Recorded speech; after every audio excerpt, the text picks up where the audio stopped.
After d'Anna Todd. Prologue. L'entrée à l'université est un moment crucial, essentiel à la construction d'une personnalité et déterminant pour son avenir. Dans notre société, la première question qu'on vous pose avant même votre nom, c'est « Quelles études avez-vous faites ?» Depuis mon plus jeune âge, on m'avait préparé, je pourrais même dire coaché, en prévision de mes études supérieures. C'était devenu un but ultime qui impliquait un entraînement intensif jusqu'à l'obsession. Depuis mon premier jour de lycée, chaque option choisie, chaque devoir rendu le furent en vue de l'université. Et pas n'importe laquelle. Ma mère avait décidé que j'irais à Washington Central, celle qu'elle avait fréquentée, bien qu'elle n'ait jamais terminé le cursus. Je ne réalisais pas que les études supérieures ne se bornent pas à l'enseignement qu'on y reçoit. Je n'imaginais pas que le choix de mes options pour le premier semestre me paraîtrait si dérisoire, à peine quelques mois plus tard. J'étais naïve à cette époque-là et, d'une certaine façon, je le suis toujours. Mais comment aurais-je pu me douter de ce qui m'attendait ? Dès le début, ma relation avec ma colocataire s'est avérée tendue et difficile, et pire encore avec son groupe de copains. Ils étaient si différents des gens que je connaissais. Ils m'intimidaient et j'étais gêné de leur je m'en foutisme. Pourtant, nous avons vite formé une bande, et j'ai partagé leur folie. C'est à ce moment-là qu'Il est entré dans ma vie. Dès notre première rencontre, Hardin a changé ma vie comme aucune classe préparatoire, aucun groupe de travail n'aurait pu le faire. Ces films que je regardais ado sont rapidement devenus ma vie, ces scénarios débiles ma réalité.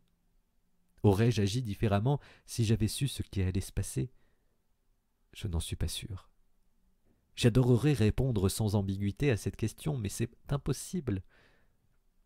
Parfois, dépassé par la passion qui obscurcit mon jugement, je ne vois que lui.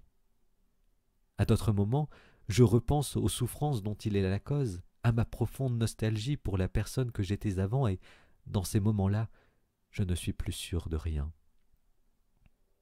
La seule chose dont je sois certaine, c'est que ma vie ne sera plus jamais ce qu'elle était avant qu'Hardin entre dans mon cœur.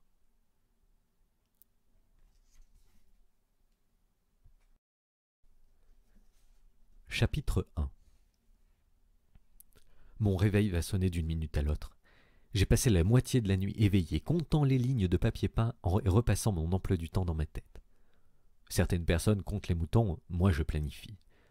Je passe mon temps à tout organiser et aujourd'hui, le jour le plus important depuis ma naissance, il y a 18 ans, ne fait pas exception à la règle. « Tessa !» Ma mère m'appelle depuis le bas de l'escalier. Je sors en grognant de mon petit lit, étroit mais confortable.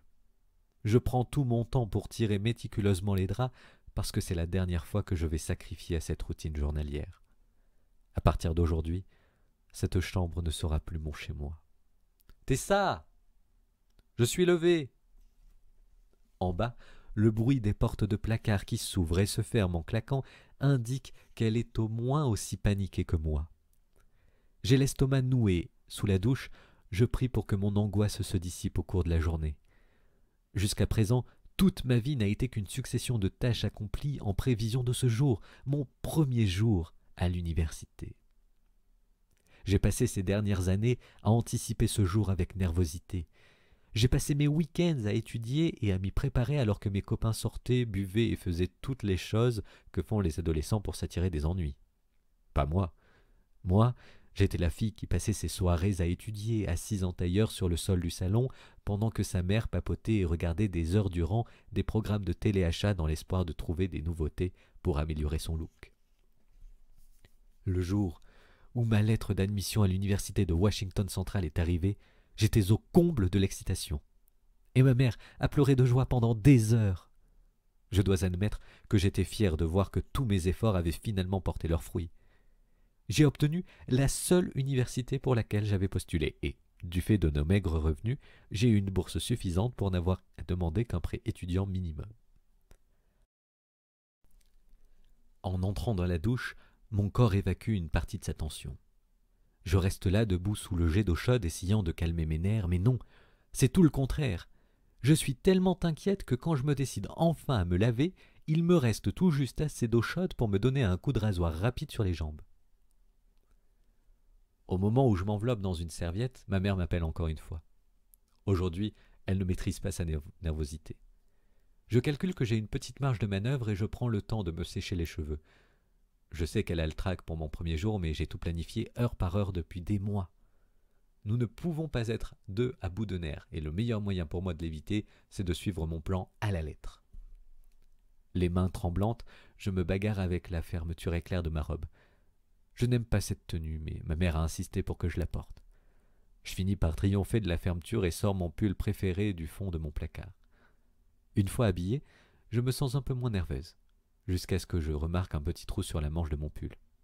Je le jette sur le lit et enfile mes chaussures, car chaque seconde qui passe fait grimper l'impatience de ma mère. Mon petit ami, Noah, va bientôt arriver pour nous accompagner. Il aura 18 ans dans quelques mois, 1 an de moins que moi. Il est brillant, a toujours comme moi les meilleures notes, ce qui me ravit, et il a l'intention de me rejoindre à la WCU l'an prochain.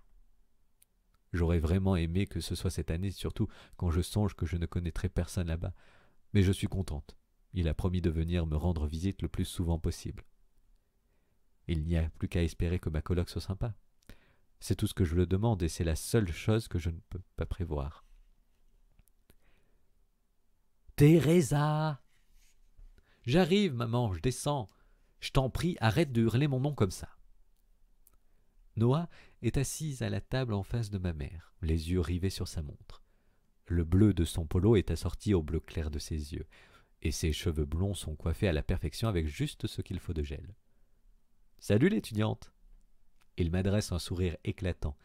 Il se lève, me prend dans ses bras et je bloque ma respiration au moment où je sens son eau de Cologne. Ouais, parfois il lui arrive d'en abuser un peu. « Salut !»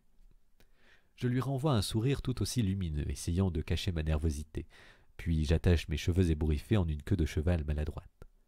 « Chérie, nous pouvons attendre 1 minute que tu arranges tes cheveux. » Je vais vers le miroir et je hoche la tête. Maman a raison. Je dois être bien coiffé aujourd'hui, et bien sûr, elle n'a pas manqué de me le faire remarquer.